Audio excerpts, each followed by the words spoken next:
Fala galera! No vídeo de hoje eu vou falar sobre um tipo de jogador que se tornou muito comum no mundo todo, mas que muita gente ainda não sabe bem o que é. Eu estou falando do falso 9. Como identificar em campo, quais as diferenças para um camisa 9 clássico, tudo isso e muito mais você confere agora no episódio de número 2 do Falta Tática.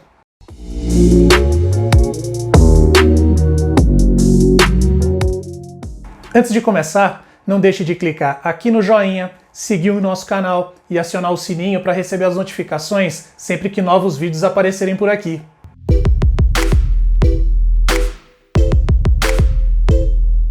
Você já deve ter notado a quantidade de vezes que comentaristas e jornalistas esportivos chamam o jogador de falso 9, e muitas vezes só por verem o atacante tendo um pouquinho mais de mobilidade dentro de campo. Não é bem assim que funciona, tá pessoal? Mas para entender de fato o que é o falso 9 e o que ele faz dentro de campo, primeiro a gente precisa falar sobre a diferença entre posição, posicionamento e função. Para quem acompanha o futebol só com o olhar de torcedor, muitas vezes isso acaba passando desapercebido, mas são conceitos fundamentais se você quer aprofundar um pouco seu conhecimento sobre tática.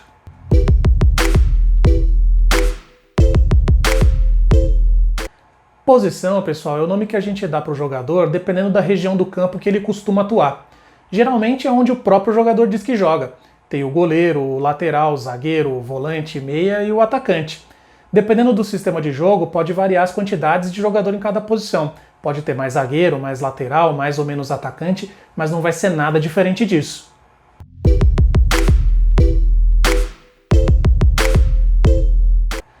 O posicionamento é o local, o espaço físico que o jogador ocupa dentro do esquema tático da partida.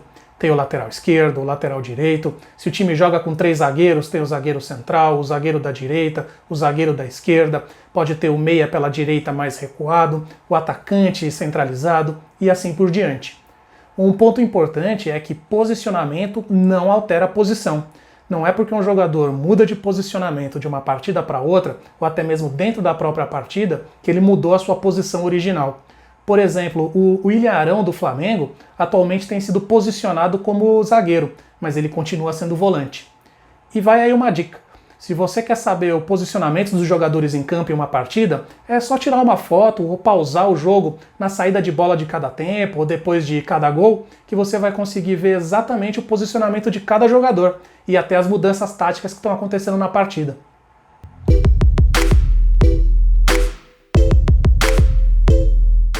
Já a função, ou melhor, as funções, tem a ver com o tipo de movimentação e com a repetição de movimentos que o jogador tem que fazer durante uma partida em relação ao seu posicionamento para aquele jogo. São muitas as funções para um jogador e elas podem variar pelos mais diferentes motivos, como se o time está com a bola ou não, se a bola está numa região de perigo, depende do equilíbrio ofensivo ou defensivo do time naquele momento, ou até mesmo uma questão de ajuste em relação ao esquema tático do adversário. Vamos ver as possíveis funções para um lateral, por exemplo.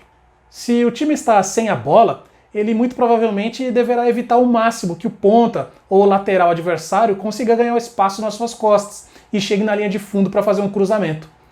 Outra possível função para um lateral é ele ter que fechar um pouco mais na última linha de defesa porque um zagueiro subiu e ainda não voltou. E aí, conseguiu entender? Cada jogador vai ter um pacote enorme de funções para executar durante uma partida. E quanto mais funções o jogador conseguir dominar, mais difícil vai ser superá-lo. Pelé, Ronaldo Fenômeno, Cristiano Ronaldo, Messi são alguns dos maiores jogadores do planeta, justamente por serem muito acima da média em diversas funções diferentes e em posicionamentos completamente diferentes. Além da genialidade, claro. Agora que você já sabe diferenciar posição de posicionamento e função, vai ficar muito mais fácil entender o tal do falso 9. Falso 9, pessoal, nada mais é do que uma das funções possíveis para um jogador posicionado como centroavante, que geralmente ficam com os jogadores da posição atacante. E para essa explicação ficar ainda mais completa, eu vou falar sobre as características das principais funções existentes para um centroavante atualmente.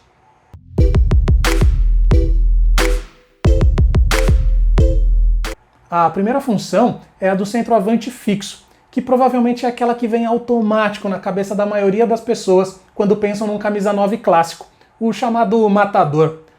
Nessa função, o jogador fica posicionado quase que sempre centralizado, esperando que o time o encontre em campo através de uma bola no pé ou um cruzamento certeiro da linha de fundo. Só para citar alguns dos maiores jogadores da história nessa função, temos craques como Romário, Adriano, Luizito Soares e, mais recentemente, o melhor do mundo, o Lewandowski. Outra função muito comum para o centroavante, e mais usada quando o time conta com aquele jogador muito rápido, é posicionar esse jogador quase que na mesma linha da defesa adversária, para que ele ganhe na corrida contra seus marcadores, recebendo passes em projeção, e não no pé. É a chamada bola enfiada.